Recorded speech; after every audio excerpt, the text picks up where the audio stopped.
Good evening, everybody. Planning and Zoning Commission regular meeting. It's Tuesday, July 16th, 2019. We are in room 119 of the Town Hall. It is 8:06. We're getting started with a public hearing. Great.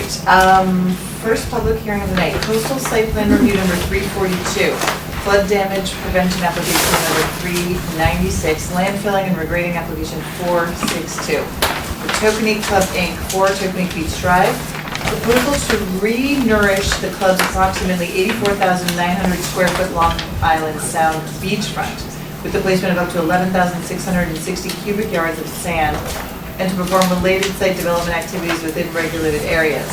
The 5.17 acre subject property is located at the southern terminus of Tokenie Beach Drive at its intersection with Butler's Island Drive and is shown on Assessor's Map number 67 as lot 83 in the R1 zone. Yeah, So I'm going to recuse myself because I am a member of the Tokenie Beach Club. Okay, perfect, thank you. So Mr. Glaze.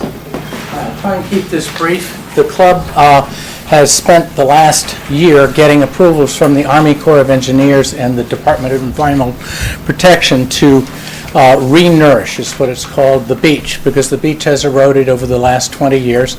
Fortunately, this winter, we got some sand back. So the urgency of the situation has diminished. And what I submitted to you is Exhibit C of the plans, which are the construction drawings for the beach renourishment. And basically, what we're proposing to do is the area, Bonnie, I don't know if you're getting this, but there's 2 jetties, one on what would be the west side, one on the east, and our main beach is in here. And this is the area where we're going to re-nourish, immediately in front of the cabanas and the clubhouse. And the plans that you have before you show the area. I've highlighted in yellow the area that is your jurisdiction, because if you see the pink line in the third plan, it's drawing 3 of 4, that is where the end of the re-nourishment will happen, but that's all below mean high water, which is DEP and Army Corps jurisdiction. The DEP jurisdiction actually extends to the blue line, which bisects the yellow, which is within your jurisdiction. Dual jurisdiction. You've got the dual jurisdiction between the yellow and the green lines. So what happens is the yellow is what's your jurisdiction, the coastal jurisdiction line, which is DEP, is the blue. And if you turn to the fourth drawing of 4, you'll see in the sections on the right, the proposed template, I've highlighted the pink, which is the extent of the re-nourishment below mean high water. That's a vertical line on the left side. The green is mean high water. The blue is coastal jurisdiction line. And the yellow is highlighted the area which is subject to your jurisdiction. Basically, we're going to top out at elevation 8.4 up near the clubhouse or the deck in here. The first floor of the building is about 9.7 or so. Or 9.6, something like that. A little over 9. Yes, Jim? Just if I just orient myself on 4 of 4. On the left, you've got this overhead. It says 876. Are those numbers? What are those numbers? Those are the proposed contours of the beach re-nourishment. Okay. So up near the deck, pool deck, the clubhouse decking, you'll see it's elevation 8. Then as you go further away towards the water a little bit, it drops to 7. 6, 5, 4, 3, 2, 1, 0. And 4.3 is mean high water. So Okay. between the 4 and 5 is where the mean high water line is. And beyond that, it goes down to -4, and in fact it goes to -5 on the right side. So that we're below the water and below mean high water. So If I were to color this in to show where the sand is actually being dumped, it's all of these, it's these crosshatched, the sand is being dumped all the way essentially to here. But your So jurisdiction- basically, well, I get where Jim's going, so minus, I'm sorry, the number, -4 all the way up to 8? 8.4. Yeah, okay. So it's a 12-foot Yeah. elevation. And how much sand, like if you were to compare it today, what's the elevation changes? It's a that's couple the- of feet at the worst case. Okay. It's not like, because it's over this, it's almost 2 acres. It's 84,000 square feet, and close to 2/3 to 3/4 of it is below mean high water. Yeah, And part of the problem is that the current beach has a very steep slope. When it's a steep slope, erosion happens with wave action. yeah. What the whole purpose of this is to flatten the slope, make it 1/12. And we do it by having coarse sand trucked, we're barging it from Long Island Sound and then pumping it in. And you start with really coarse sand at the bottom, which is resistant to moving by waves, then finer sand, and then you dress it at the top with really fine sand. And so we don't want to do this for a number of years now. And we'd like a permit that allows us to do this at any time in the next 10 years. Because that's what the DEP has said. Anytime up to January 16, 2029, we can initiate this project. So you're basically piggybacking the DEP, that's why you're. That's what, and now, if typically you only give a permit for 1 year, but Or- we're not going to we've do gone this, out for yeah, or three- 2 we did years or 3 something. or something 3 like years. There's a very good chance that we won't do this in 3 years because of what happened this last year. We got a bunch of sand. Is there any reason why This is the there's no vagaries of environmental wind impact? tides and other stuff like that. Okay. And so we are in a situation where there was a real urgency a year ago, and we thought we were going to be water lapping inside the clubhouse at high tides, and we're not there now. Okay, I'm not familiar with it. I gotta go to our resident expert. Have we ever given a permit for 10 years? I don't recall any for 10. I think years ago, there was a permit granted to the beach club to allow them to do this year after year after year. I thought it was for maybe 5 years. So if we gave you 5 and you had to come back after 5? is that We can okay? live with 5. In Okay. fact, I discussed this with Jeremy, and he said, I don't think the commission's going to give you 10 years, but I could see doing 5, and we could live with 5. Okay. We have to put it on our calendar, come back to you, hey, we didn't do Just it. an update, an extension. like Yeah, we and did then with what the- we'd like is, because the DEP allows us, every year after we do the initial renourishment, we have to file with them what we did and a statement of the work and the quantity. Then annually thereafter, we have the ability under the DEP permit to take 10% of that volume and use it to renourish the beach. Not that we're going to do it. It's a very expensive process Yeah, to understood. get the barge. But we'd like permits from you to mirror the DEP. If we do it in the first 5 years, every year thereafter, we can do 10% renourishment Okay. per DEP, because that's what you really yeah, need yeah. to sustain the beaches. Okay. Any questions over here? What's the address of the club? 4 Tokenique Beach. You have 2 different addresses on your application. I know, it's just, anyway, we've got a whole bunch, we've got Butler's Island Road and Tokenique Beach, right? I'm just looking at it, it's, so you would, to me, it seems weird. You wouldn't do it every year for 10 years in a row, which is No. what paragraph 3 says, no? Of the application, no, it's the right to do it. We're looking for the right to do it every year for 9 years after up till 2029, when the DEP permit expires Right, in so if January. we cut it down to 5, we'd give it. Cut 5, we have And then 5 you'd years come to back and- renourishment. and then you'd show the Yeah, DEP again. yeah. And we for- talk about, willingness to extend just Yeah. 10 years for us. I understand, it's a generation. Half a generation. So the way I calculate, you have 0.62 acres above water and 1.32 acres below water. Roughly. That's what you're doing. Yeah, roughly, That's, yeah. that makes perfect sense. And the idea is basically where the berm of is going to move 20 feet seaward from where it is now. The top of the beach next to the clubhouse is going to be pushed out. highest point, At the highest point, And you're yeah. going to be a foot and a half below the patio. Yeah, level. 6 inches, a foot, whatever, yeah. And it's going to be, the other thing is, there's a letter from Race that says, no adverse impacts on And that's neighbors, all we're that really sort of looking stuff. at. Yeah, and It's a flood mitigation. no flood impacts, no increase in flooding, and no adverse impact on coastal resources. We can get the DEEP permit if we were going to affect coastal resources. They've Understood, never done yeah, that. I figured that. So, All right, Jim, you got anything? No, nothing. Okay. Oh, sure. I was set. Anybody from the public like to comment on this? I'm sorry, I can't see behind the board. Can you, Seeing no one. okay, thanks. Should we get a motion to close this one? Motion to close. Okay. All in favor? 3-0. Thank you very much. Yeah.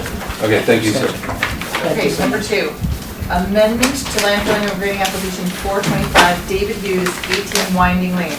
Request to amend the previously approved landfilling and grading application 425 with respect to the location and construction of the in-ground swimming pool, the retaining walls, terraces, and site grading. The 1.4-acre subject property is situated on the east side of Winding Lane, approximately 1,100 feet north of the intersection with Arrowhead Way, and is shown on Assessor's Map number 64 as lot number 14, located in the R1 zone. Okay, so we saw this as a potential general meeting item, and we thought it rose to the level for a public hearing. Correct. You want to kick us off? Yeah. You want to have the applicant kick it Sure. off? You'll recall that the commission saw this application for a installation of a new pool last year in 2018.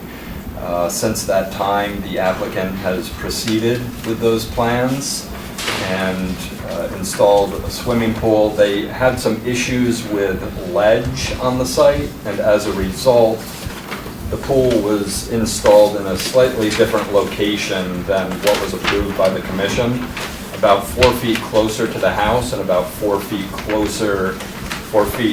further away from the closest adjoining property line.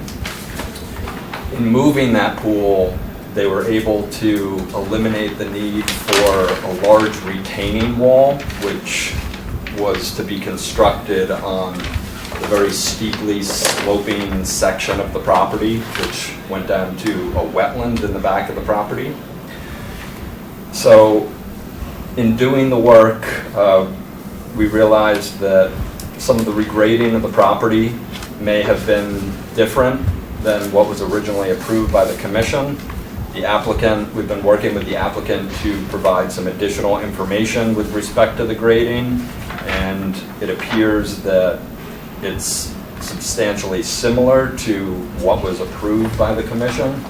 But I've asked Matt Batterson, he's here representing the property owner from Relations Construction. He's going to walk us through some of the grading changes that have been implemented. And The location of the pool, and how it differs, and then Exactly. the proximity to the septic area. Those are the Correct. three kind of things that we need to Correct. focus on. Yes. And we are never fans of these after the fact type applications that seem to occur again and again and again. But, okay, so.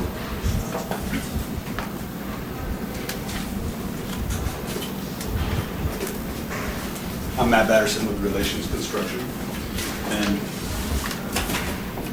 I just wanted to start off with the original plans that were actually approved last year.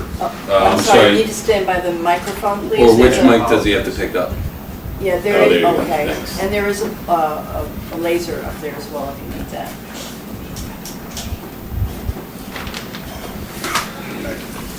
And if anybody needs to see, feel free to come on up and take a look.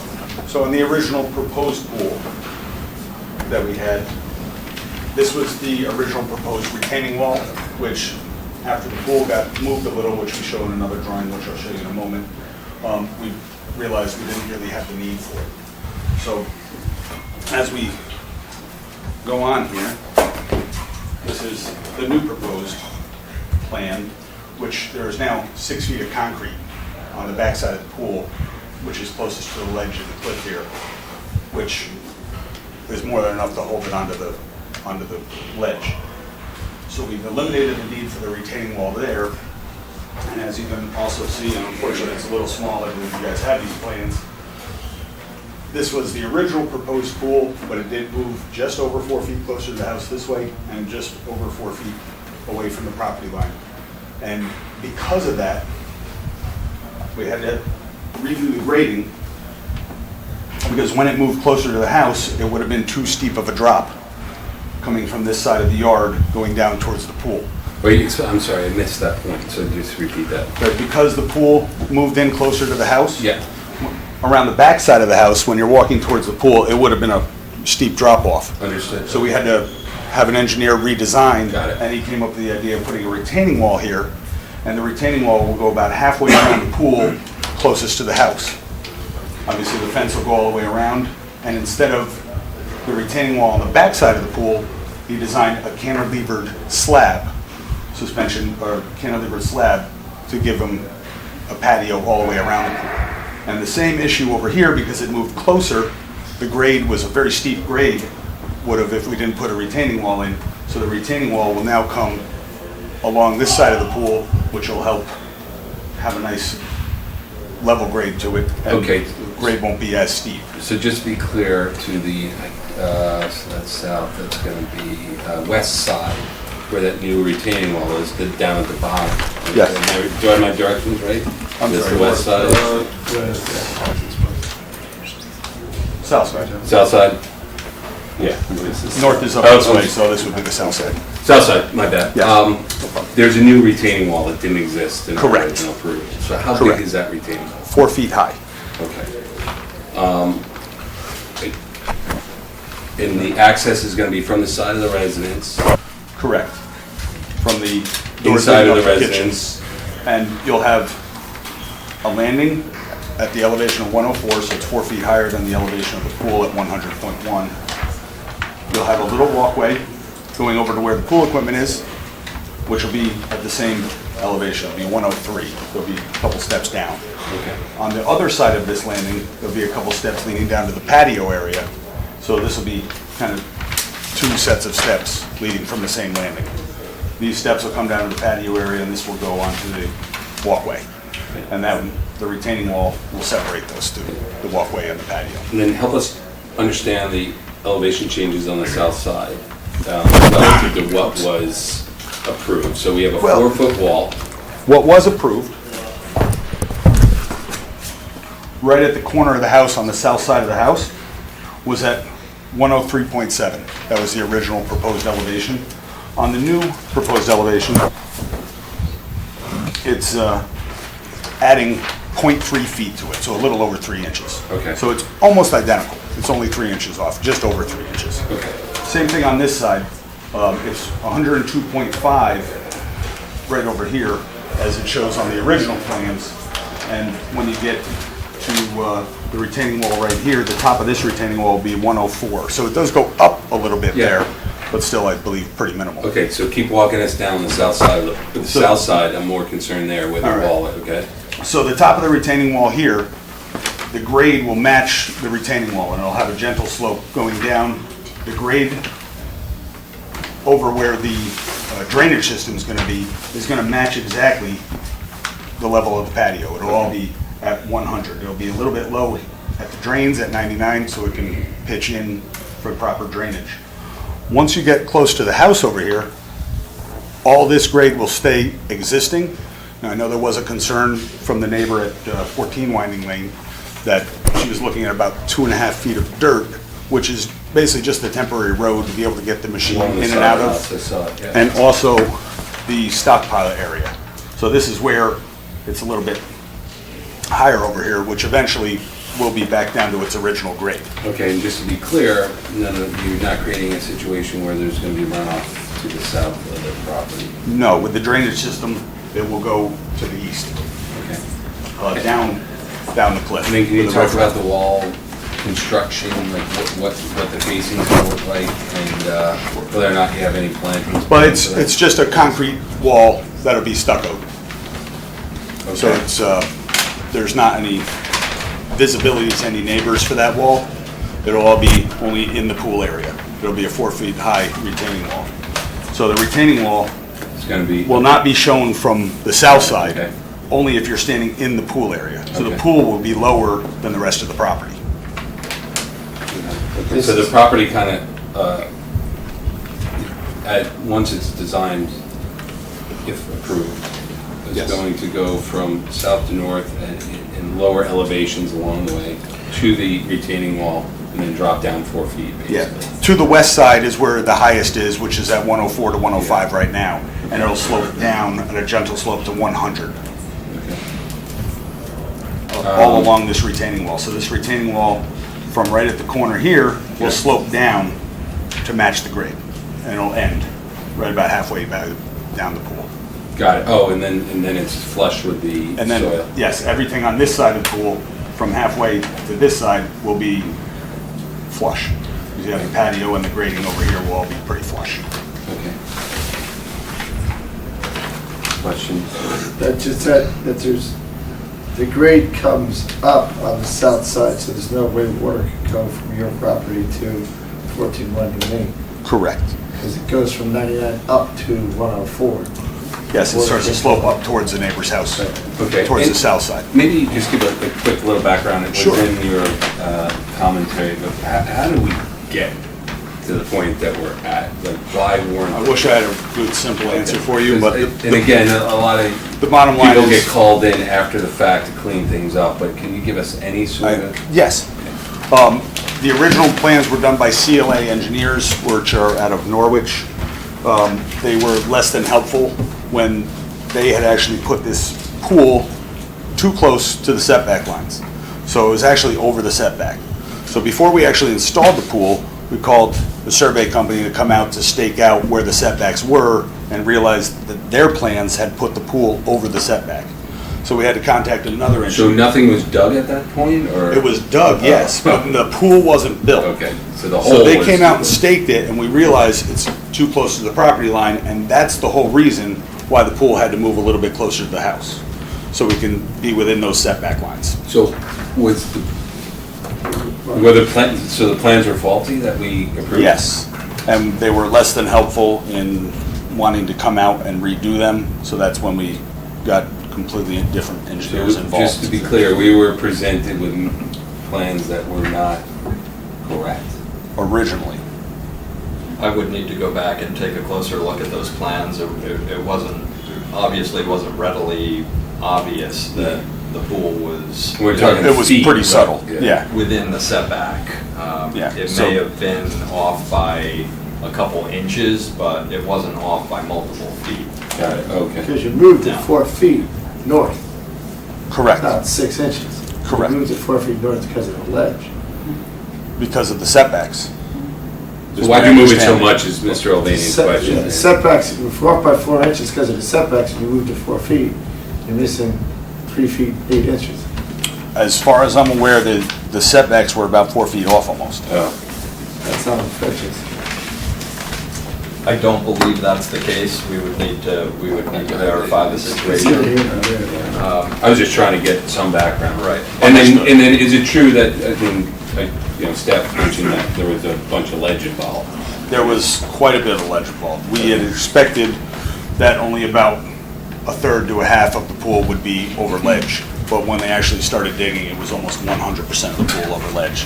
So the chipping away at the ledge, dynamite wasn't an option, so they had to chip away with a jackhammer and a big excavator. yeah. So it took a lot longer than expected and went quite a bit over budget as well. And that's when they came in, we finally got all the chipping done, and that was a big holdup. At that point, it was almost getting to winter time, so they came out, got the survey done, realized that they had to move the pool a little bit, built the pool before the winter set in, then winter set in, and we couldn't do much until the ground thawed Okay, out. so- And that's why we continued in the My springtime. understanding in speaking with Matt previously regarding these changes was that the ledge posed some serious constraints with respect to the construction of that retaining wall on the slope.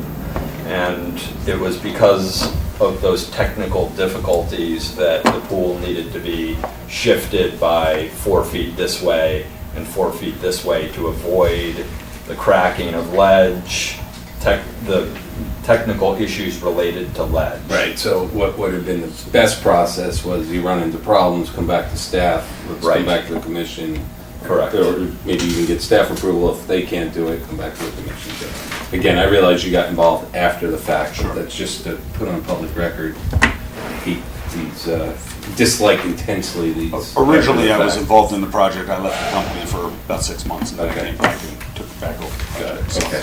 Just to be clear, it was problems with the retaining wall just at the east side that's no longer being built, right? Is that what you're referring to? Correct. So by moving it, you didn't even have to do that east side? Exactly. Okay. And Which was now we have a new the first time. retaining wall Right, proposed I remember, yeah. closer to the house now, instead of a big monstrosity off the backside. Now it's a new retaining wall around here, So the- which I think is probably less invasive.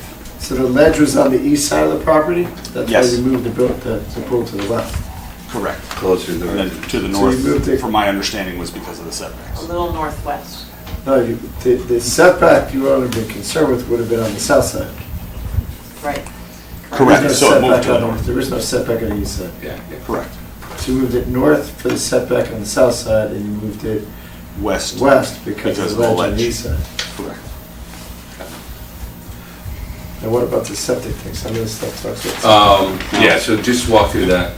And Well, so- this is an area we're gonna have to. Now, this was only brought to my attention on Friday, unfortunately, so we kind of scrambled with William Seymour. They did go out, and this is the plans, which are actually dated today. I do have them stamped as well. They're stamped, thank you. So we just got them this morning, which the distance to the pool from the septic is a minimum of 27 feet, which has to be over 25. Okay, So- but you understand why I want to keep this open and get a verification now, given the Absolutely. letter earlier. Okay. I didn't see any letter. Where's the septic? The septic is, would you mind just walking through with us? Oh, yeah.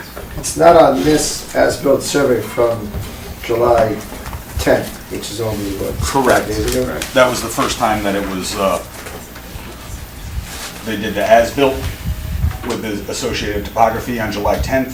And if you can see, the date on this one is July 16th. And it's the dimensions from the pool to the septic, which I do have copies for you all, which I'll grab and give to you right now.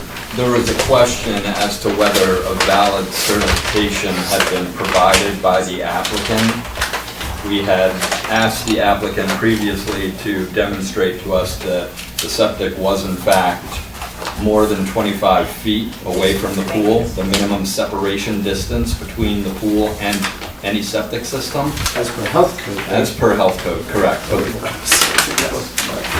At the same time, we're not recommending that the commission approve any plans that don't meet the minimum setback requirements for the septic, of course. So we asked for that certification from them. They provided a certification to us earlier today. There was some question around the validity of that certification. Since that time, the applicant has provided this updated survey, which does in fact show the dimensions from the pool to the septic. It may be worth the commission's due diligence, let's say, to... Yeah, given the question, I want to get a To verification. verify that these dimensions are in fact the proper dimensions. So, Where is the septic tank? right up here. This is it? Yeah. So Those here's, are leach here's, fields? These are the leaches, that's the tank? so either, and there, why don't you walk us through? Sure, the leaching fields are on the other side of the wetlands, kind of at the Oh, then- southeast corner of the property. But So they go all the way Septic down system. underneath, down the cliff and underneath into the wetlands. But show on the other side of distance wetlands. measured, show us where those are, just so you, The distance measure from the tanks to the pool, which there's 2 tanks. One is 28 feet and one is 27 feet. yeah. Okay, so just to be clear, we're gonna get a verification in writing through William Seymour. And then from, our health department, and I'd like just the town engineer to take a quick look at it also, just given the questions that were raised earlier. Understood. Okay, so we're definitely gonna keep this open. Any other questions? All right, any comments from the audience? Certainly come up, state your name, please. And,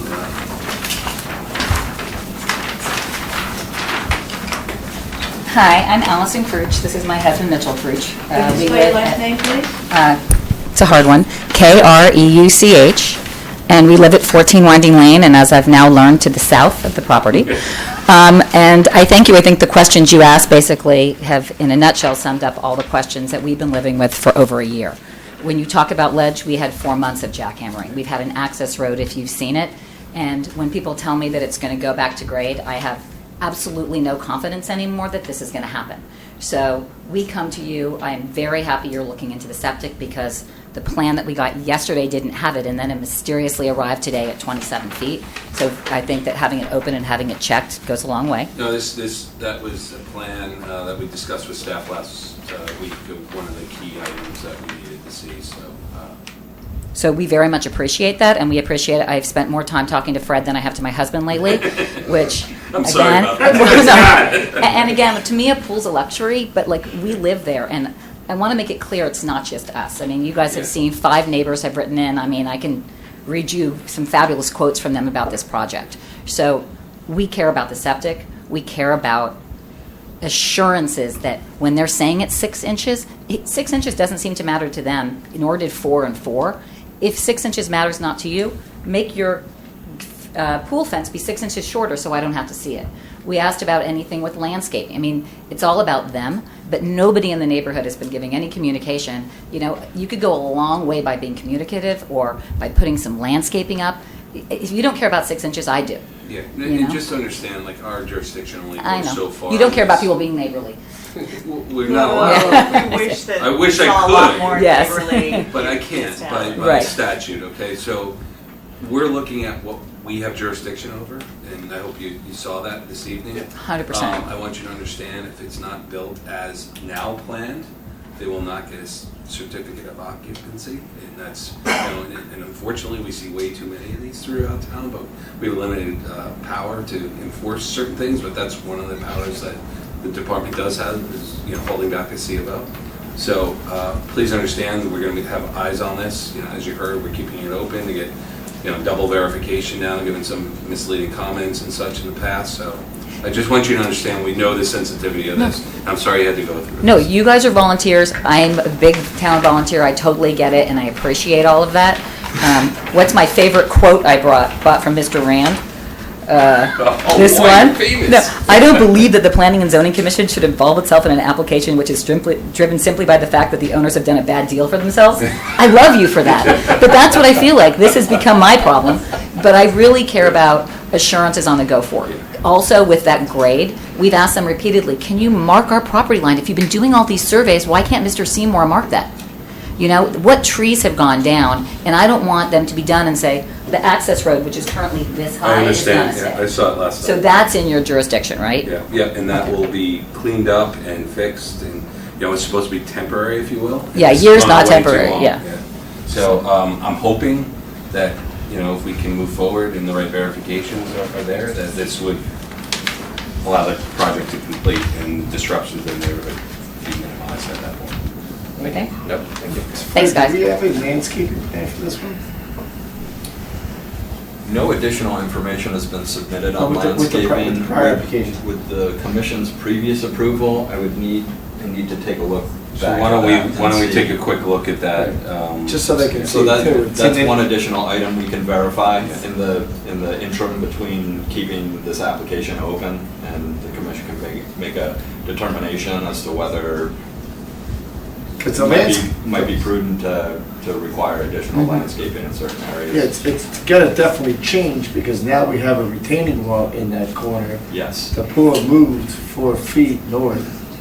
You know, so if they had some landscaping plan there on the old application, you can throw it out the window now.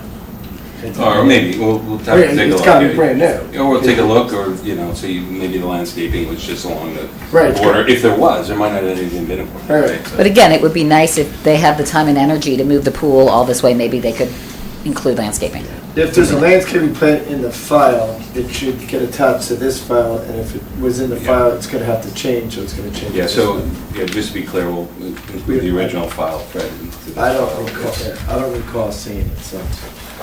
And why don't we look at that over the next 2 weeks, and if, you know, you want to see that, we'll have Fred reach out to you, or like somebody in the department, and show it to you, just so you know. Okay, just so I know, when does this next convening happen? Because, Good, find out. Yeah, It's July likely 30th. that this would be continued to the commission's July 30th meeting. Hang on for 5 minutes and you'll find out the answer. what? Yeah, that's it. Yeah. If we continue it, that will be it. And I'm saying we're going to continue it. That's it, so. Okay, thank you very much. Yeah. I've already made the anybody else in the audience? Sir, do you want to talk about landscaping or anything, or do you want to just, As it sits right now, we do not have any landscaping plans. okay, So there never were any to begin with. okay, that's helpful. Yes. Okay, so we'll just take a look at the original files, and we'll get those verifications. You'll get that letter from Seymour, or true letter from Seymour, and we'll see you again, just to confirm. Yes, on July 30th, 8 o'clock in the room 206. And someone from town is going to go look at the septic. Mark, but that's what Minnie. I'm sorry, They have to come up with yeah, a we plan can't. for us, basically. So, the question from the audience was, somebody from town will come and look at the septic. We will have professional verifications of the distance and the health department to sign off on that, okay? Thank you. All right, good. Next agenda item. No, motion closed. No, we're not. Oh, We're- continue. We're Oh, sorry. continued, yeah, sorry. Number 3, business and site plan application 205-E, special permit Palm Foods LLC, 205 Boston Post Road. Proposal to install a range hood and fire suppression system for the reheating and cooking of food/menu items in association with a new drive-through restaurant in the space formerly occupied by Blue Wave Taco. The subject property is located on the northwest side of Boston Post Road at the northwest corner, formed by its intersection with Richmond Drive, and is shown on Assessor's Map number 13 as Lot 6 in the SBE zone. All right. Yep, this is a special permit application for what you'll recall is now, or was previously Blue Wave Taco. The applicant is proposing to essentially rebrand the business and to change up the menu. They are proposing to install a range hood and fire suppression system for the reheating and what we believe is to be some cooking of food and the preparation of some food. They've indicated that the majority of the food will be prepped off-site and the majority of food will be only reheated on the site. But with this proposed ventilation system and fire suppression system and the application as a whole, it appears that they may be doing a step above reheating the food.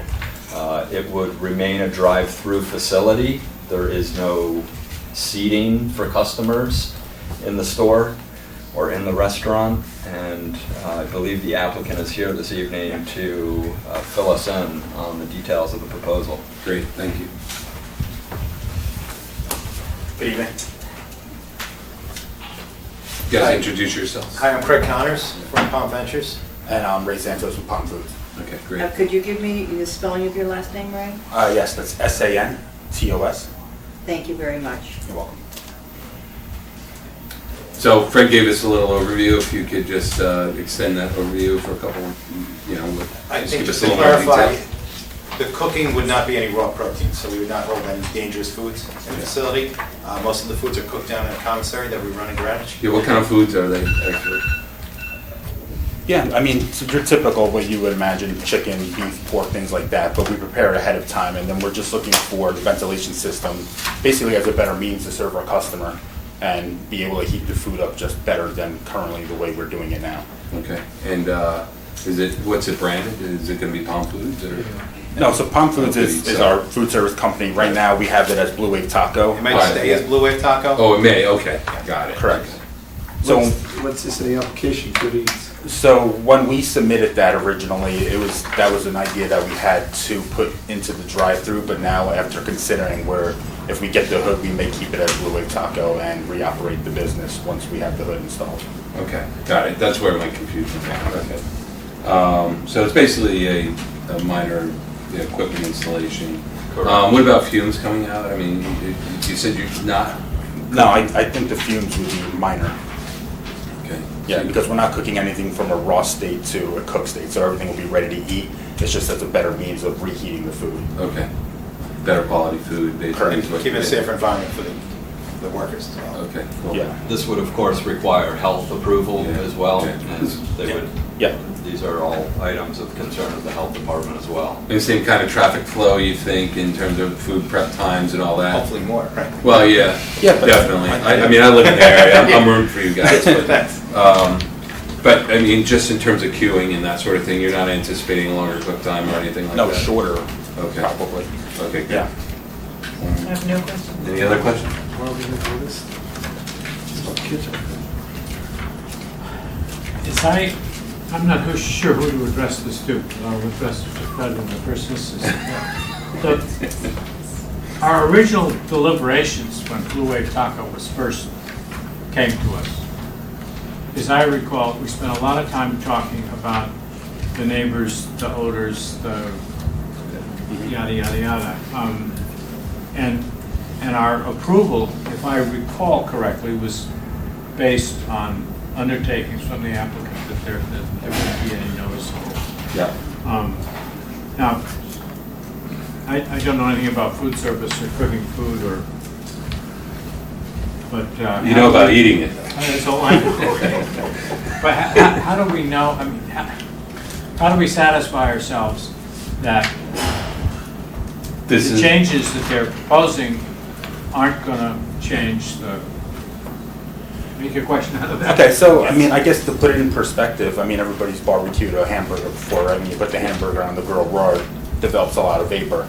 Once it's cooked, if you put it back on the grill just to reheat it, you don't get a lot of smoke. It would be exactly that premise there. And that's due to the heat of the cooking surface, the amount of fat in the food. Correct. That has since, if it's been cooked, help us understand. Yeah, why. it's already been released. It would be most of the fat would be rendered out of the product that's been cooked off, so you would have less vapor than if we cooked it from a raw state. Okay.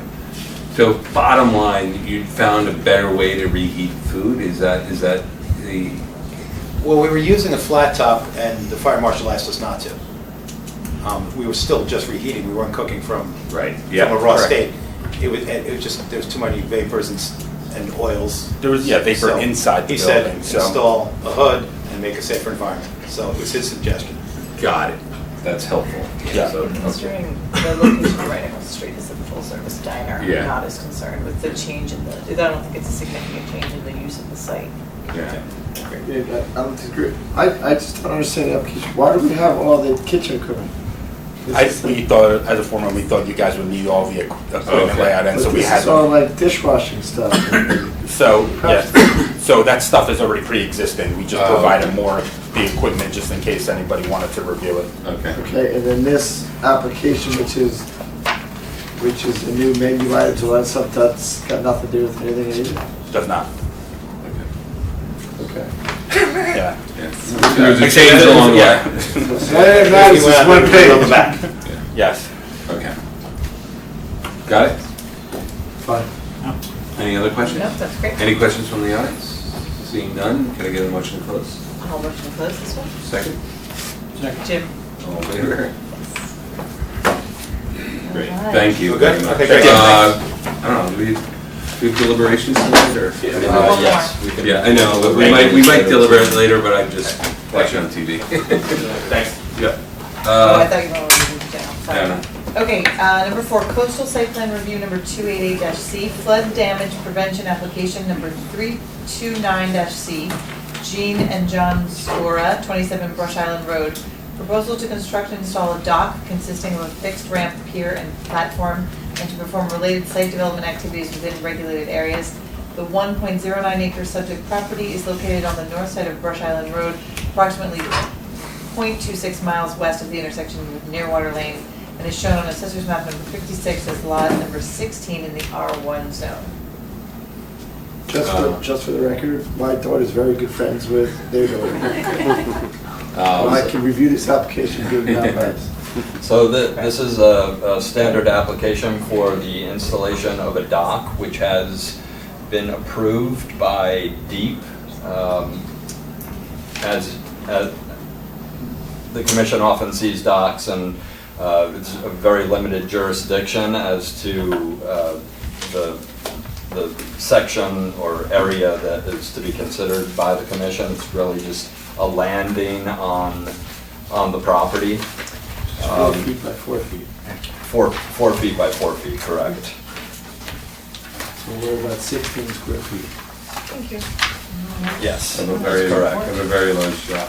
So we did receive some correspondence from the neighbor directly adjoining this property with respect to potential visibility of the dock, as well as some unrelated concerns related to drainage on the property. So, Matt? yeah. Yeah, go ahead. So unfortunately, just as I mentioned earlier, we have very extremely limited jurisdiction on this. Yes. As Steve mentioned, a 16 square foot pad, basically Yes. where the, or area, I don't want to call it a pad, but Right. where the area the dock comes in. So unfortunately, we can't weigh in on that or drainage at this point unless there's a violation, but that would be under a different hearing anyway. So. Right, there is no violation on the property. Okay. But Matt Pop is here representing the applicant. He's going to fill us in on some more of the details with respect to the application. Go ahead, Good sir. evening, Matthew Pop, landscape architect, professional wetland scientist. Holly Pond is off here. The dock is proposed right here. Again, your jurisdiction's kind of this small area here. There is an existing rain garden here. I guess the neighbor who was concerned about the drainage mentioned about a rain garden here, and they said that when it fills up, it overflows slightly onto their property. You know, I walked the site. I'm not sure if that's true or not, but if it does overflow, we could probably install like maybe 3 or 4 inches of soil to prevent that from going over the property. Again, I'll let you guys work with the neighbors on Yep. that, and if they have a complaint, they can go to the. Yep, and then screening, there is some evergreens on this, right over here in this vicinity, and the house is here, so the dock is probably going to be well screened, I think, from the neighbor. Natural Diversity Database was contacted, no adverse impact to any endangered, threatened, or species of concern. We can talk about the landing area very briefly if you could. There is an existing oak tree right here, significant oak tree. There's a patio right here. There's spartina, stand-up spartina here, the grasses. The dock is put in over an area where there is no grasses. So that's why it was put in. And there's just a connection. There's a concrete pad that connects to the pier. I do have pictures of. It's similar to docks that were installed over here. I do have pictures of what those docks look like. If you. So is this one? When did we? Is this approved? Part of a project that we recently approved, right? Or We just approved it dock to the that's south. the south. Oh, so this is the Over- other. Oh, Correct. Yeah. Yes. got it. Okay. Yeah. 4 houses there. Yeah. Just Okay. friendly one. I have a question. Are there docks on the neighbors? Yes, there is. There's There is a a ramp. dock on the I'm neighboring just looking property. at the south. Yes. So the letter says that my dock's smaller than their dock. My dock is much smaller than the length and size of proposed superior dock. It's not in their view. Got it. Yeah. Again, I don't know, I didn't really look at their dock, but I think just by the ramp, I don't think that the DEP would approve a dock like that. I'm going over the guys, but I again, think that's Yeah. not our call. exactly. We just approved dock south, south Yeah. of you, right? Yes. Is it a similar style dock? Were you Exactly the involved in same. it? Exactly the same. Okay. Yep. Great. I will note that the dock is within the 100-foot upland review area from Holly Pond. We received a letter from Richard Jacobson, the Environmental Protection Officer, dated July 15, where he states that I will be authorizing the above activity as the duly authorized agent for the Environmental Protection Commission in accordance with Section 12 of the Inland Wetlands and Watercourses Regulations, on the basis that there are no direct impacts proposed to a wetland or watercourse. Yeah. Okay. Any other questions? Any questions or comments from the audience? Seeing none, can I get a motion to close? Motion to close. Second. All in favor? Thanks. Thank you. Thank you, sir. We made. Yeah, I mean, if we could get through all these, we might deliberate tonight. Okay, moving on to general meeting. Amendments to business site plan number 302, special permit applications number 302, flood damage prevention application 383, landfilling and regrading application 436, Baywater Corbin Partners LLC, 1034, 1078, 1082, 1090, and 1120 Boston Post Road, 10, 15, 30, and 37 Corbin Drive. Request to amend site plan relative to sidewalks and buildings with frontage on the Boston Post Road and the Boston Post Road improvements. Watch it, watch it, watch that cord there. You're gonna get Bonnie mad. You better get your quiet. Go watch it. Have you been on Channel 79? Did you try My that? grand finale, my swan song. You got new sneaks. You got new sneaks tonight too. So Baywater Corbin Partners is here tonight to present some additional changes, amendments to the commission's approved plans for the Corbin block.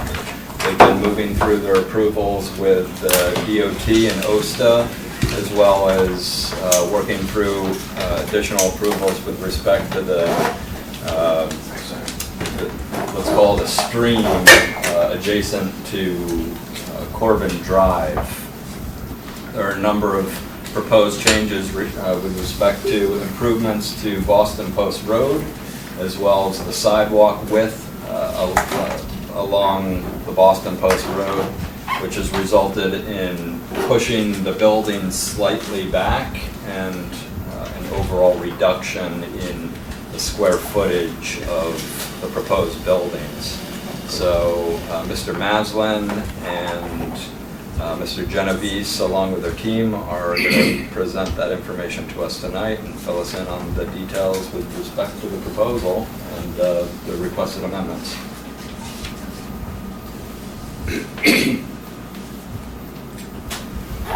Good evening, everyone. I'm Robert Maslin. I represent the applicant, Baywater Corbin Partners. David Genovese is setting up the projector. David's, as you well know, one of the principals of Baywater. Also here is Bruce Pinefield, who's the project architect, and Eric Lindquist from Ty and Bond, who are the project engineers, in case you have questions for them. I submitted a letter. I think you all have it. It was, I hoped it was in your packets last Friday, describing, basically, this all hinges on the OSTA, Connecticut Office of Traffic, OS Administration, approval of the Corbin project as a traffic generator and their investigation report that lists several conditions. So my letter outlines the more significant conditions that ended up causing a little bit of a change in the project, but there's some, that's all good. And that's why we're here tonight. So I have printouts of the PowerPoint presentation that I'll leave with you, but they're basically the same thing that you have in your letter, and then David's got a little bit of a video to kind of put on a 1 or 2 minute kind of show at the end of this, and so there you are. David, you want to start the slide show? All right, the first slide here is the approved site plan that shows, I think the best way for me to do this is to kind of look at my own notes as we're talking, and I'll use my laser pointer to point out some of these things. Thanks. Good, the laser worked. Post Road runs along a bit of a diagonal from the lower left corner of the sheet toward the top, and it ends about in the middle. This is the Post Road. Down at the bottom is the, it's not really shown that clearly, but it's the exit ramp from Interstate 95 at exit 11. And since most of this focuses on the Post Road aspect of the project, and as you probably remember, those of you who were on the commission when we went through this for the approvals, the site plan approvals, Much of the work in the Post Road was left open because we had to go through this Oster process, and we knew that there were some things that would be changing and refined a bit. So here we go. And I'm just going to run down my letter with the points in my letter. At the corner of Corbin and the Post Road, the traffic signal there is going to be replaced with new equipment up to the modern standards. You'll be happy to know that in the middle of the block here, there's a new crosswalk. You may remember a significant discussion, and I think we asked you to give us a strong recommendation. DOT and Oster were very reluctant to do that, but I think what did it for us was on the Corbin side of the project side of the Post Road, the drive that runs into the project is adjacent to the crosswalk.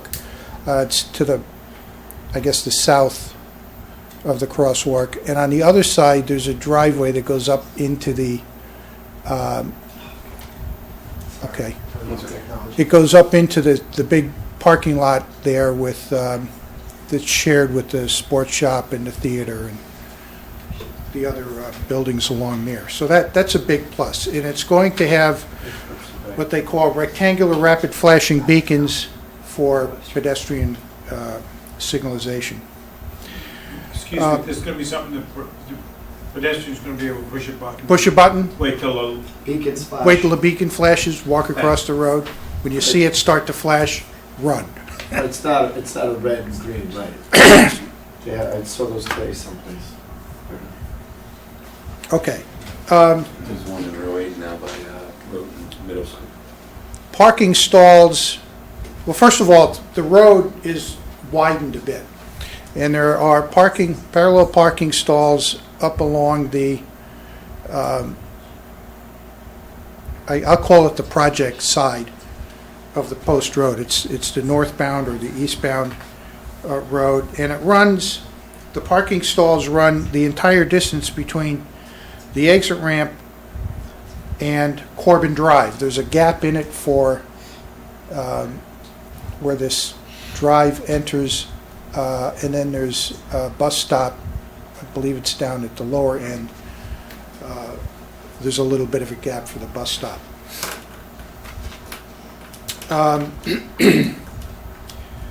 So those bus stops, in essence, remain. There'll be 2 northbound traffic lanes for the distance, and as you get closer, or as you approach the private drive, and then again as you approach Corbin, the right lane is right turn only, which is, I think, a very desirable feature to have. There are 2 southbound lanes between Brook Street, which is up at the top here. I think it's mislabeled as Broad Street, but it's actually Brook Street, heading down toward Corbin. The left lane there is a left turn only lane into Corbin Drive. So that's new. Because that doesn't exist. that doesn't exist now, right? Now, some of the parallel parking spaces on that side of the road went away to accommodate the lane configuration and the bus stops.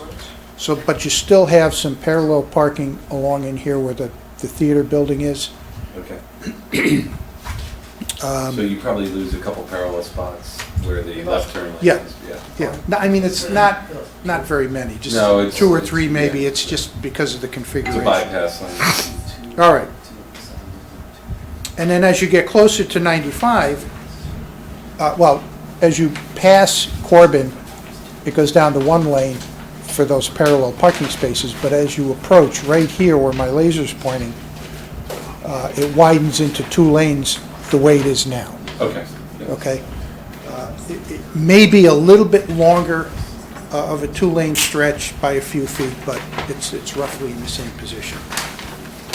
The sidewalk along the Post Road on the Corbin side is give or take 13 feet.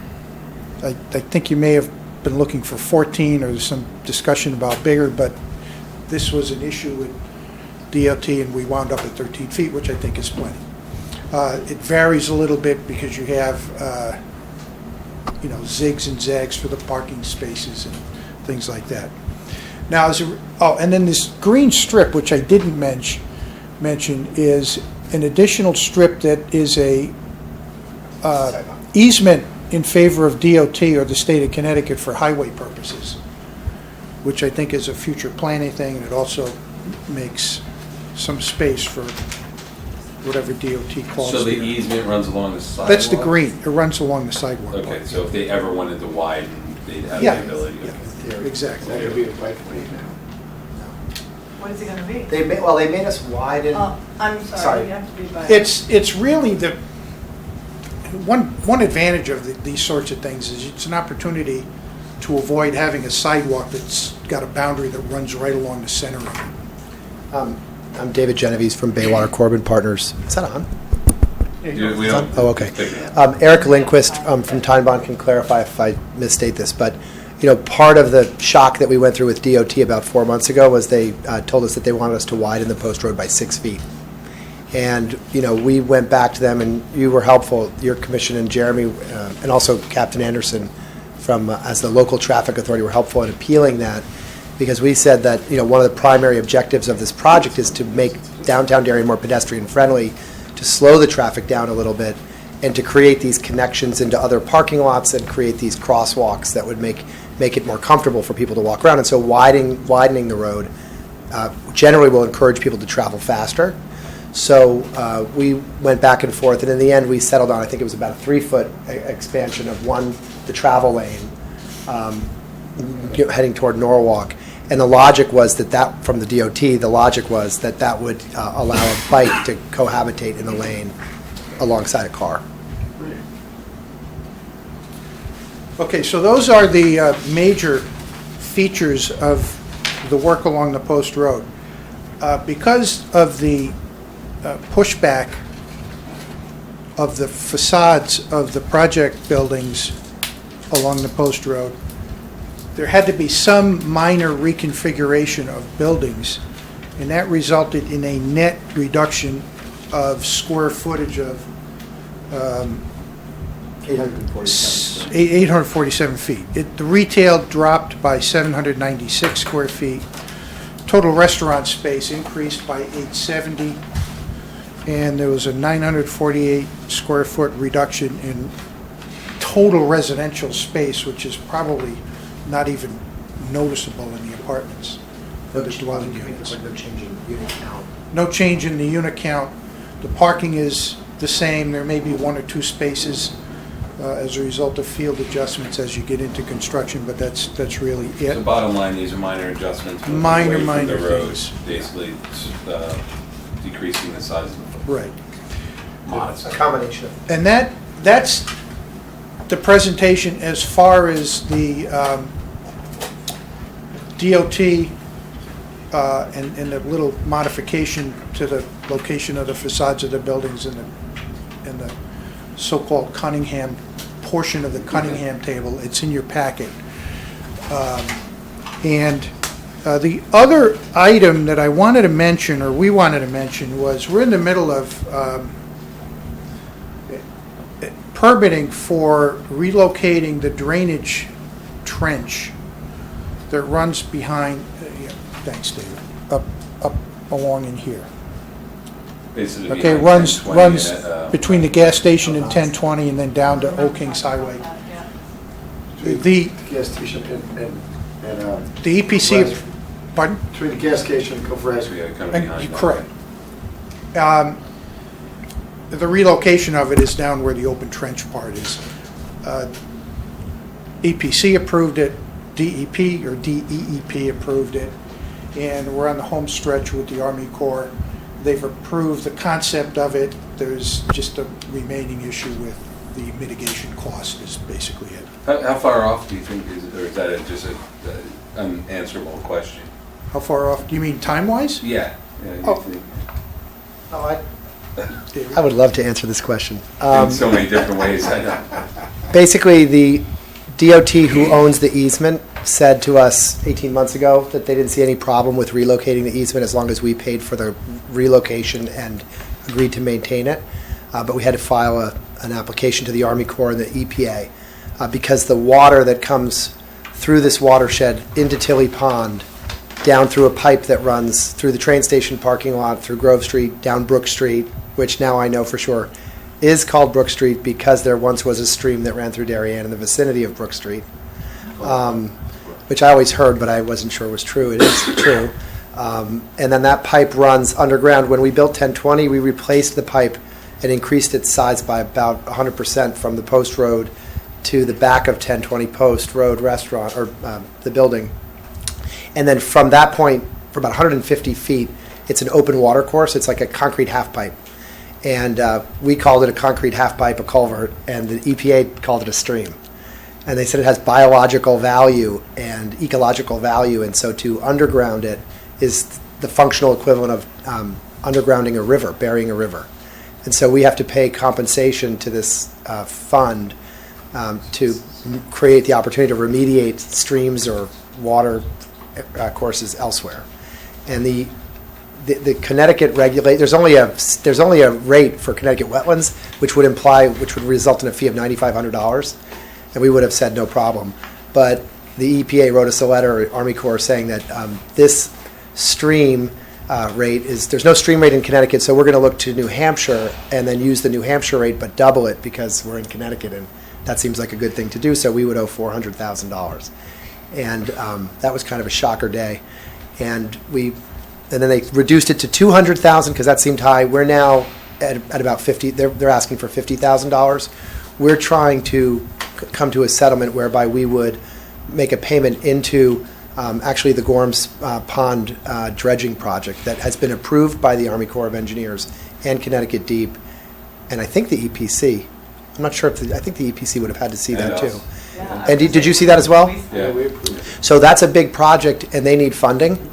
So we have proposed to the DEP, to the Army Corps of Engineers and the EPA, that we make a contribution instead to that project, which in our minds is better because the money actually goes into Darien and it goes into the exact watershed that is impacted by That's wild. our work, which is kind of cool. So that's in the works. We're trying to connect with the Army Corps of Engineers So now. you within weeks, you think? Or? I think it's within weeks, yeah. Great. And that issue, we have, you may recall, we don't own all of the property, so we're partnering with some of the owners, and we're working as a developer for some of the owners, and so we've got some loose ends to tie down from tonight or when we receive approval anyway, but our goal and our hope is to begin work in the very early part of next year, and we think we can do that.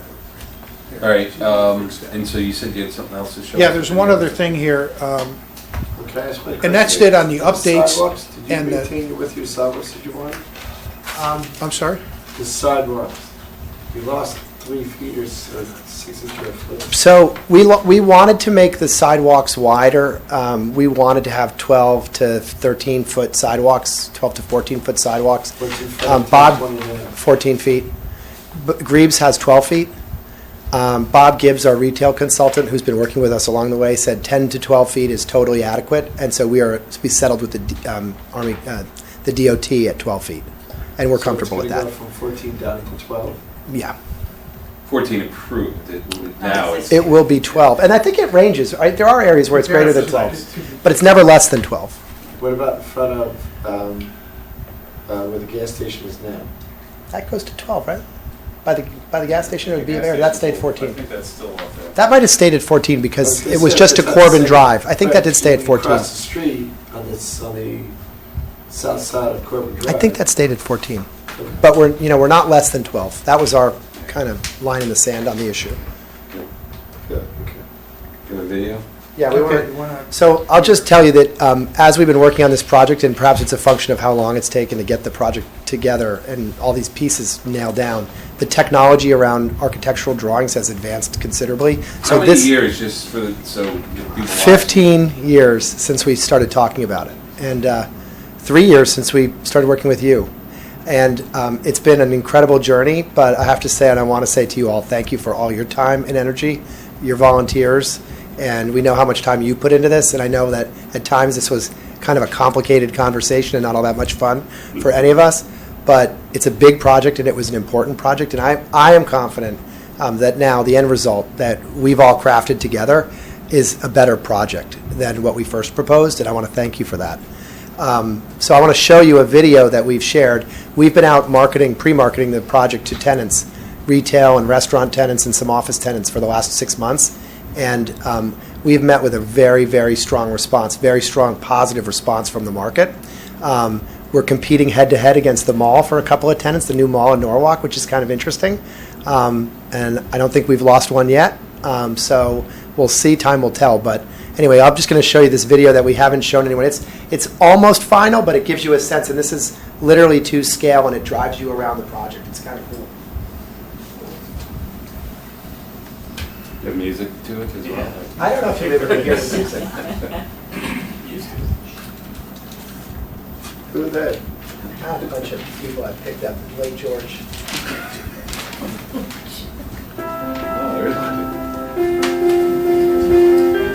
So what are we looking at, just so... So that's going down the post road past the existing Bank of America building.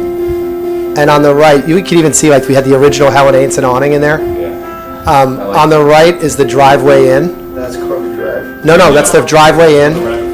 This is the driveway into the project right now, and you can see the surface parking lot in the back and the garage entrance on the right. And this is coming through the town green and the driveway through the project that we can close for the farmer's market. On the left is the outdoor dining and the farmer's market. And then this is a view from the rear parking lot along 95 looking toward the post road. And now you're going up Corbin Drive with the buildings on both sides. Panera, the old Panera building in the back.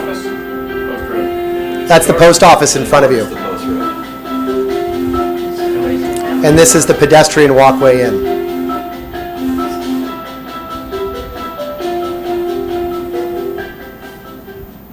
Would you call that I'll never remember that word. The Wunnerf. The Wunnerf.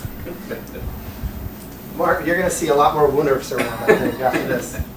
Okay. Thank you all. I think, So basically, getting back to business, and thank you for showing that, and giving I'll say it after. So what we're looking at now here is just a site plan amendment. That's correct. And it's a general meeting item, so based on those changes that Mr. Genovese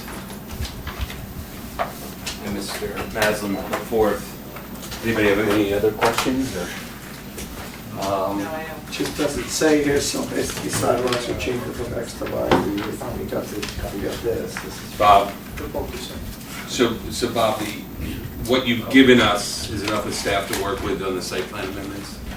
oh yeah, my letter that has the two approved sheets from DOT, or OSTA, and that's basically it. I mean, most of what happened in the post road, it's kind of out of your direct jurisdiction, but I think you talked about some of those things, like the crosswalk is a big deal, sort of thing.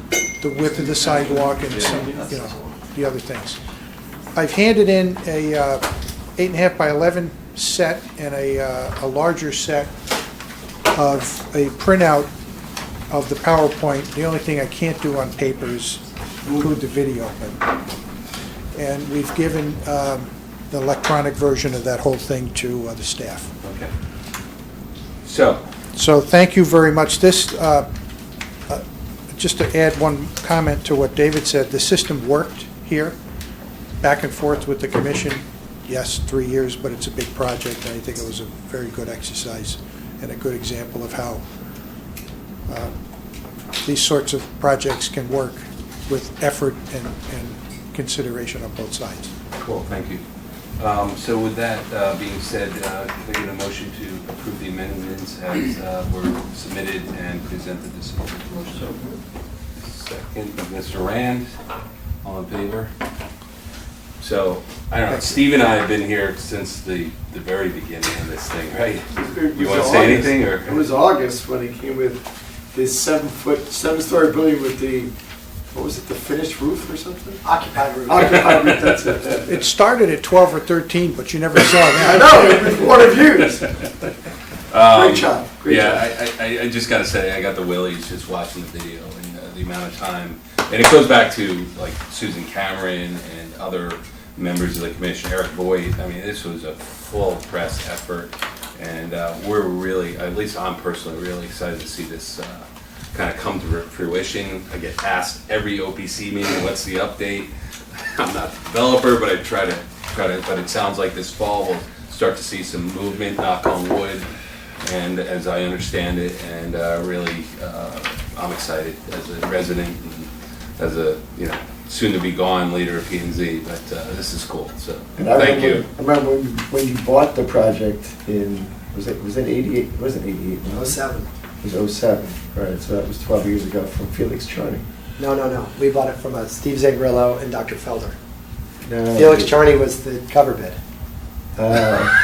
he was, So now we're getting into the weeds. So again, thanks, good luck, guys, and good luck with the, we're not gonna have to see you for the Army Corps issue, right? No, that's just All right. an agreement over the fee. Okay, good luck with that. Thank you so anyway. much. Thanks for everything. Okay, next Moving on, item. amendments to business site plan application number 296, special permit application 296, land filling and regrading application 409, FR Darien LLC. 40, 72, 132, 138 Heights Road, 165, 169 through 171 Norotan Avenue. Review and approval of the sign program. So another project, big project in town. Moving forward. Moving forward, I'll As I've say. been telling people, after the commission has approved things, there's 1,000 details for the developer to take care of, and they might be up to detail 800, and this is 801 kind of thing. Yeah, and I should have, sorry, I didn't mean to cut you off, but I should have said it while these guys were in. I mean, the behind the scenes work that you guys are doing on all this stuff is just things that we don't even understand. So, for them, thank you as well, and from us, thank you. So, keep going with this one. Thank you. Well, Federal Realty, and Chris Cole in particular, has been working with the Architectural Review Board to implement one of the new provisions in the zoning regulations, which is when you have a coordinated development like this Federal Realty project, the regular sign regulations may not apply. We don't want to change the sign regulations for everybody, but when you have a project, you can go to the Architectural Review Board and then back to the Planning and Zoning Commission with this alternative sign program. So that's what they've done here, and they've gone back and forth, I think, 6 or 8 times with the ARB. Chris Cole indicated his willingness to be here, and I know it's a 2+ hour trip for him to be here from New Jersey, and I didn't know whether we'd even get to this because of the other items on the agenda. Sure. So he certainly would have been here, but I didn't know whether you would have questions, you would have issues, or whether you, if you got a chance to read the materials, and your attitude was, well, ARB is happy with it, we'll adopt it and move forward, so. I think, we amended the sign regulations, if I'm not mistaken, to allow for this coordinated effort, right? Yes. And that was done, I can't To the lose best. track, that just, was yeah. done before. Yeah. Well, yeah, was that part of the, I think it's before Foundation Road. well, no, it was part of it, I think, because it came down to one specific business, I think, that was the catalyst. That's when it first came up, you're right. But then we just did it within the last year, I think, refined everything, so. Yeah, I think we tackled that before undertaking the Yeah. comprehensive business zoning. Yeah. Maybe wrap that up in 2017. Okay, maybe. and so bottom line, you're saying the ARB has looked at the sign plan. It fits with the new regulations based on ARB's, assessment and staff's assessment. They like the design elements of it, which we typically don't get involved with. Correct. And so, I think it looks very thoughtful and well presented and well scaled too, so I'm inclined to. take the ARB's lead. Correct. Yeah. Anybody else? I typically don't get involved in the design elements of signs, so as long as it fits our regs and staff is happy with it, ARB is, my bias is typically to approval. There's certain types of signs that would be approved by staff review, and then there's other types of signs that Federal Realty acknowledges in this package that they would need to return to the ARB for approval at that time, but there would be no need for Federal or another applicant to come back before P&Z for that final approval, the signage. And the thing you gotta, well, two things. One is I've been to other federal projects around the country, and their signs are fantastic. The other thing is on the back page here, it says page 18, so signs that are prohibited. But you always do have to remember, if federal sells it, then somebody else is gonna come with a new package. As long as these things and prohibited signs are in there, you don't have a whole lot to worry about. Yeah, agreed. You know, it's a well thought out kind of memo, if you will, or presentation, so. So should we, approve it as submitted, basically, because we're not making any changes, so. Can I get a motion to approve as submitted? I'll motion to approve as submitted. Second. All in favor? Awesome, thank you. Moving on, we'll go to. I'm sorry, before you do that, do we, in federal also, I've been telling, based on the latest I've heard from Jeremy, we're talking about maybe a fall groundbreaking, is that based somewhat? Have you heard anything like that? Christmas holiday season. Okay. That's probably when they'll be starting. Okay, so early winter, basically. Okay, perfect. All right, thanks. Moving on to the general meeting number 3, amendment to coastal site plan review number 328, flood damage prevention application 377, landfilling and regrading application 427, Michelle Mabusin, 23 Graders Lane. Request to amend previously approved house plan and to add a new cupola. Oh, the cupola issue. Anybody want to say anything before the applicant gets started? Or? I just did the cover memo to explain why it only can be as big as is necessary, and staff has this 4-foot limitation so that we don't get inundated with requests. And if the commission feels it's appropriate to be bigger, great. Okay. I can convince you. My name is Ryan Fletcher with Fletcher Development. I'm here on behalf of Michelle Moberson, the owner, and the architect Bo Malpaz with Warrington Homes, and the engineer CAH Engineers. And I apologize, I did not make a board. I was not prepared. Oh, that's okay. So, no, your application materials are fine. yeah, so it's more or less, long and short of it, was obviously approved about a year ago with a ridge skylight. And since the owner has asked us to design and engineer a cupola for the top. When I came and saw Dave Keating, I was reminded of the 4x4 cupola obligation by right, or I guess however you want to say it. When we put that on top of the structure of the house, which we thought it was going to be no problem, if you look at the drawings, it looks tiny, terrible. It looks terrible. So what we've done is we showed a modified version of it at 5'6" wide that is proportionally correct to the size of the house. The house is obviously a larger scaled house, but not that outrageously big at all.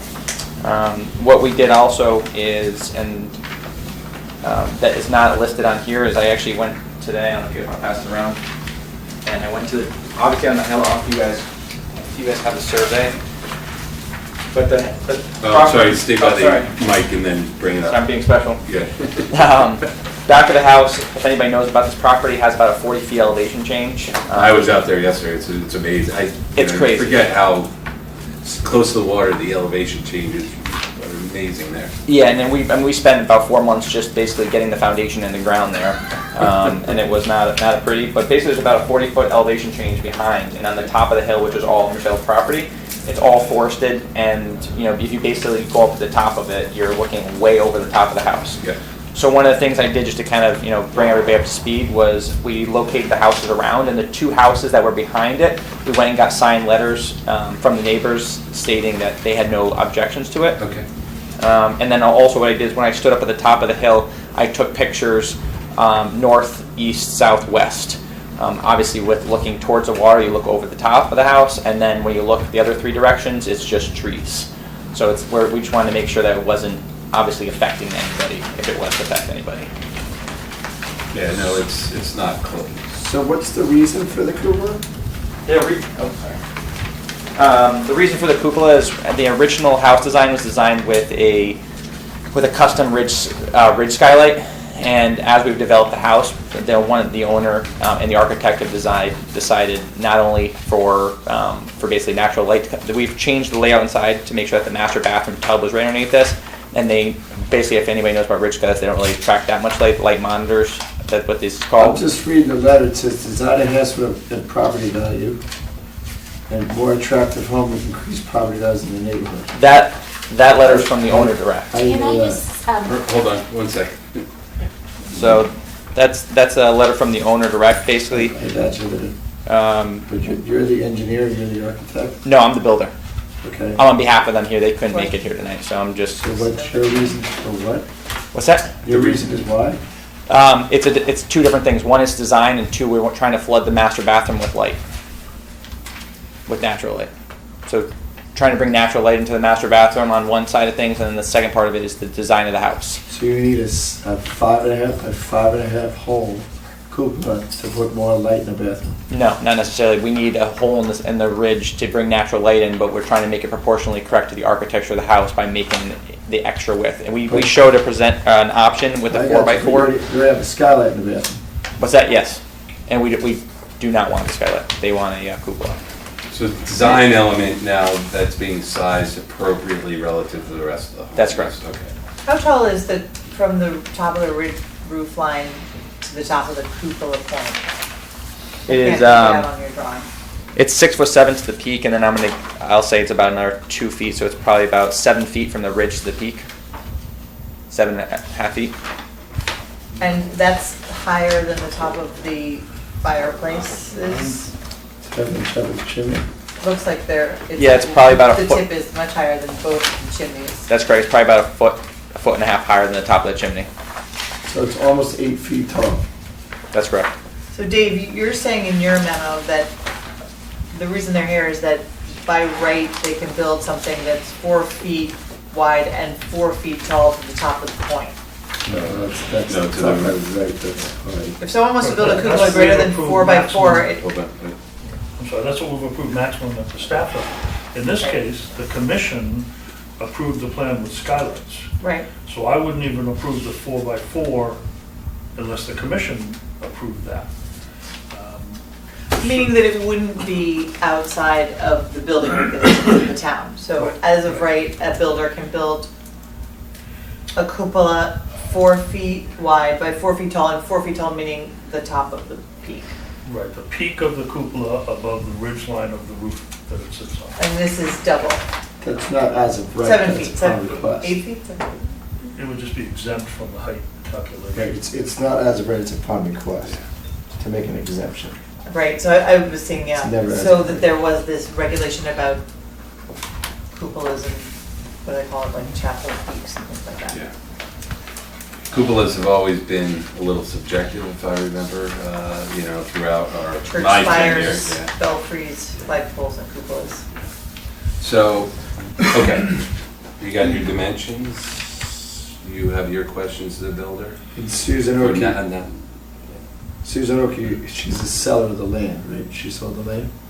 No, she was not. Sorry, can you introduce Oh, yourself? sorry. Hi, I'm Michelle Mobison. I'm the homeowner.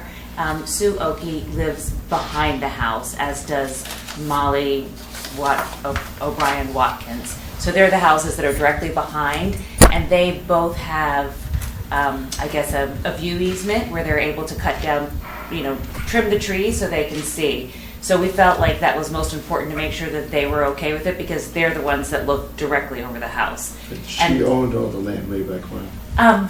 She didn't own the land then. We didn't buy the land from her, and she wasn't the real estate broker.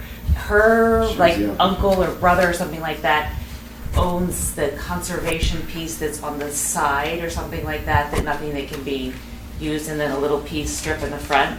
But she has no ownership to the property. She was the applicant when that stuff arrived. When it got subdivided, okay. Yeah. But she and Molly were both very, the reason for the change of design is because it really, I think the ridge skylights, it's a much more modern look, and kind of the cupola is more traditional Connecticut, and so although it is kind of a little bit of a modern feeling of a house, I thought the cupola kind of made it more traditional New England, And so I think that's going to be kind of better for the neighborhood, better for, I'm just not a huge fan of the ridge skylights, because I just think it makes it look a little bit more modern and a little less New England. So why does it have to be 8 feet tall versus 4 feet tall, which would Well, be standard? I think you have a picture of both of them, and it's just with the scale of the house, it just looks weird. And we did do about probably 20 renditions of different sizes of the cupolas, and this was the cupola that stuck the best architecturally. If somebody else comes up with a cupola design that fits architecturally, I don't think it would be opposed, but the 4x4 cupola just looks terrible. And we even went up to the extent of going up to the top of the house and making a plywood box to show what it would look like, and it felt like a pimple on the top of the house. It was terrible. Do you guys have a picture of this? Yeah. Of the small cupola and the large cupola? Yeah. So just kind of, you don't have it? You should. And then here's the other cupolas. It just, And the front and backs Fits are the just the front design. elevation and the water side elevation. Yeah. How does it add value to the neighborhood? I think it makes the house look better. It's like if you have a nicer looking house, then it adds value to the neighborhood. Better real estate values. If the neighbor's house looks better, then if that sells for a better price, then your house, it all kind of works together. How the real estate appraisal and broker? Okay. Well, It's her opinion. I mean, that's, I guess, it's up to a personal opinion, but I think this, as long as the house looks better, it's better for everyone, and kind of maintaining a little bit more of a traditional feel while still having a modern house is, I think, better for the neighborhood. Okay. But that's just an opinion. So the two, and again, I was there yesterday, I get the array, the one, I guess, critical feedback we got was from 21 Raiders, which, from my standpoint was interesting because it doesn't really impact the view towards the water. They would see a cupola that would be higher on the roof. I don't know if you've had any conversations with those. I did actually go by, and the wife wasn't there, and I spoke to the husband, and we stood out in the yard and kind of looked, and they've got a straight out water view. Yeah. If you walk out in the yard and you turn your head to the side and you kind of look over some of the brush or whatever, yes, you'll see a cupola, but Yeah. I think most people, when you're out in your yard, you're kind of looking straight out. I understand their point of view because there was a very small house there before. It wasn't as close to the property line. And so I just think that they're sensitive to that, and I understand that, and I want to provide as much, screening and privacy so we can give them as much as what they're used to. And as a matter of fact, they wanted 3 very large trees cut down. And I did not, but one was kind of not in great shape. It was like a big tree like that, so it cut it down, and then whatever happened, but 2 of the other big trees that they wanted got cut down. So And those trees were, where were they on the property? Were they? They were on her property. they were on my property. Your property? They were on my property. They were like 1, 2, 3. and Along their property line? Yes. It was or- along their okay. property line, but they were tall. Yeah. And I mean, I like shade, and so Yeah. I wanted the trees there, and I also thought it was more, she was nervous because of they could fall down or whatever, so that I got rid of the Fall one. uphill, though. Yeah, but it could fall. So, to no, the but side. this is interesting. Yeah, so here's my issue. Hold on, let me finish with the trees and I'll let you go with the cupola. What's the So with cupola it, doing? well, because the trees were along the same property line that now allows the view of the roof, if I'm not That's correct. mistaken. Yes, So yes. there would have been trees there to Yeah. block the cupola, which have now been taken down at the neighbor's request, is that true? They wanted it down. Okay, I I just didn't wanted to want get it that down, out. and then the other They're not house. here, so it's irrelevant. It's not in the letter. So either. my point is, in everything that we do, okay, we adhere to the height regulations. It's very important on many different cases that come in front of here. Are they blocking the height? Are they going above building codes on height, and they ask for variances? They don't like to give height variances because Well, we don't really give tall variances, things- let's be clear. Whatever. Well, So, no, we don't- it's- you're right. So my point is that I don't have a problem with the width, but I have a problem with the height. An 8 foot on the peak of your roof, another 8 feet, that's a story. My house, the whole ceiling is 8 foot tall. Is I'm there, not is gonna there a put way you third can take? story on the house. Is there a way you can take the height of the cupola, the slope of the roof? We could absolutely look into it. Is it, what would, I don't have an issue with any width, I mean, Are you obviously I talking don't about want like like a the- 20-foot cupola wide, but I think you have to keep the height at 4 feet, or else you've added a whole nother story on this house. and what about the top of the chimneys? The top of, what if we? I don't think we were talking about the top of the chimney. No, I was But just that's- wondering if there's a compromise to be able to, when I relay this message back, to look at the top of the chimneys. I don't have a number of what the top of the chimneys is. The from top of the peak chimneys that roof. is 5'6" off the top of the ridge.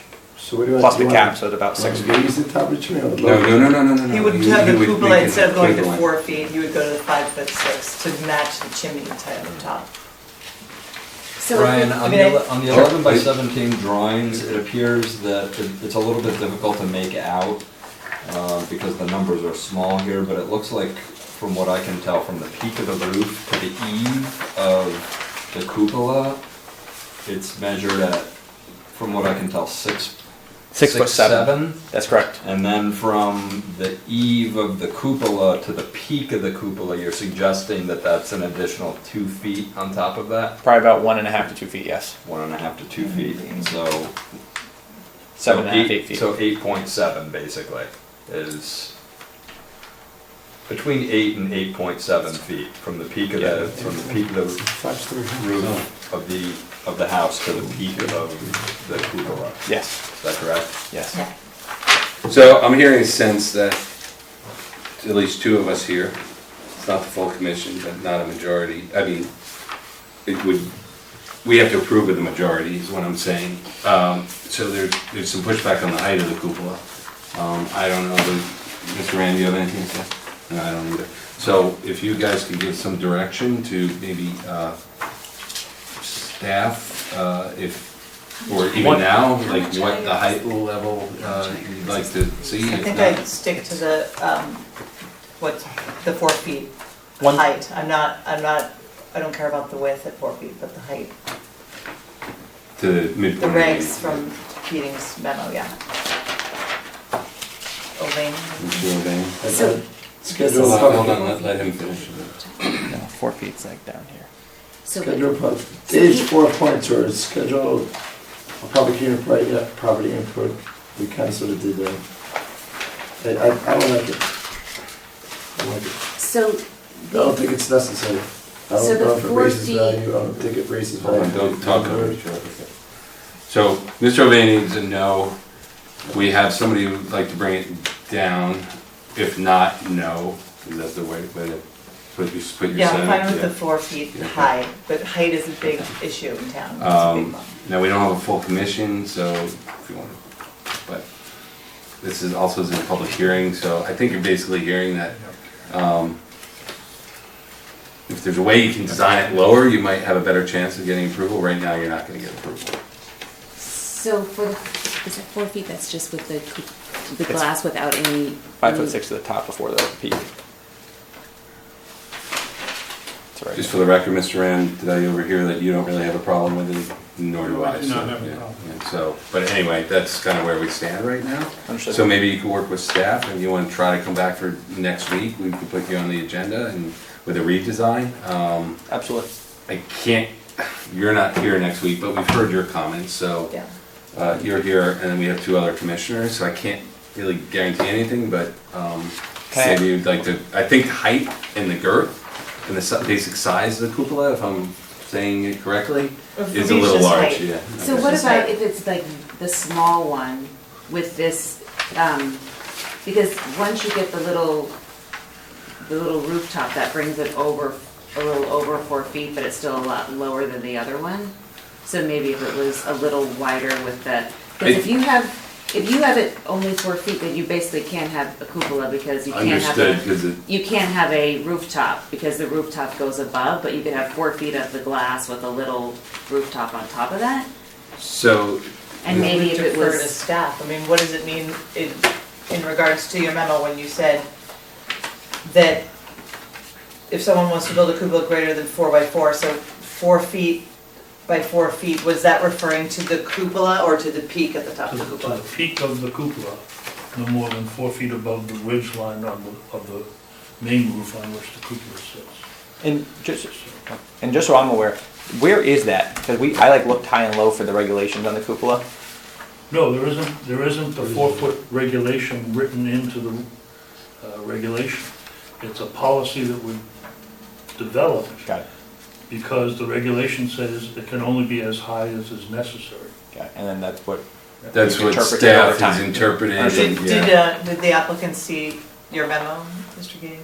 I don't know, I don't think. It's just a true to the memo. So why don't you give them the memo and then, yeah. It said several years ago, the commission started to receive plans for very large cupolas that would substantially increase the perceived height of residences in town. After discussing the matter with the Planning and Zoning Commission, we developed a written policy and practice that limits staff approval of a cupola to no more than 4 feet high and 4 feet wide. Staff approval. That's staff approval, that's Right. not commission, so. So staff was approved without coming to us, so they're coming to us because it's higher. than It's 12 by higher, so, 4. so But again, the house was approved without it, that's why I Without had it. to come Right. back. He Well, yeah, states you're at right, the beginning, both. You had to come back. okay. So bottom line, I think you hear one commissioner that has concerns that if there's a way to develop it maybe lower, and one that really isn't a fan, two that we might approve it as submitted, and there's gonna be another two here next Meeting, which is next 2 weeks meeting, from today. 2 weeks from today, so if maybe work with staff and your architect and a design element that might bring the height down, it might suffice. Is there a to- cupola by any chance that you guys know that we could look at that is actually only 4 feet? I'm just wondering how you get the 4 feet. Again, There's an illustration right in there. Okay. yeah, so we'll give you the memo, and then, again, I think it's the height and the size of the cupola that's concerning as I hear it.